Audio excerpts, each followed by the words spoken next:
Non è solo sport, attorno a questo si muoverà tutta una macchina organizzativa che avrà dei riflessi straordinari nell'economia del nostro Veneto. Il lavoro che è stato fatto grazie al presidente Zaia è stato corposo, è stato assolutamente non improvvisato. Mi ricordo quando tanti dicevano sì, insomma, hanno presentato la candidatura così per presentarla. In realtà no, c'era dietro un dossier molto elaborato. I 5 cerchi della bandiera olimpica possono finalmente sventolare in Consiglio regionale a Venezia. I giochi invernali del 2026 a Cortina e Milano sono realtà. Tra gli esponenti della giunta e tra i banchi della maggioranza a Palazzo Ferrofini si tratta di una vittoria che ha un autore indiscusso. Il presidente Zaia, che inizialmente aveva avuto un sacco di critiche, soprattutto anche da parte dell'opposizione qui in Consiglio regionale, che aveva presentato un dossier scadente e quant'altro, invece alla fine insomma possiamo dire che questa è una vittoria anche e soprattutto del presidente Zaia, che ci ha creduto fino all'inizio e ha portato a casa questo grande risultato. Molto soddisfatte le categorie economiche per un evento considerato una grande opportunità di sviluppo del territorio. Ricadute economiche molto importanti, non solo per gli imprenditori, per tutti gli operatori, ma anche per il sistema paese,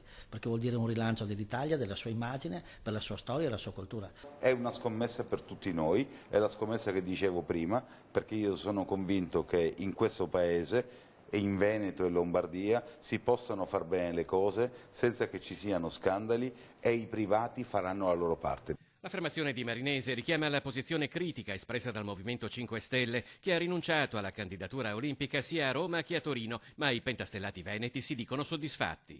Ogni realtà è a sé.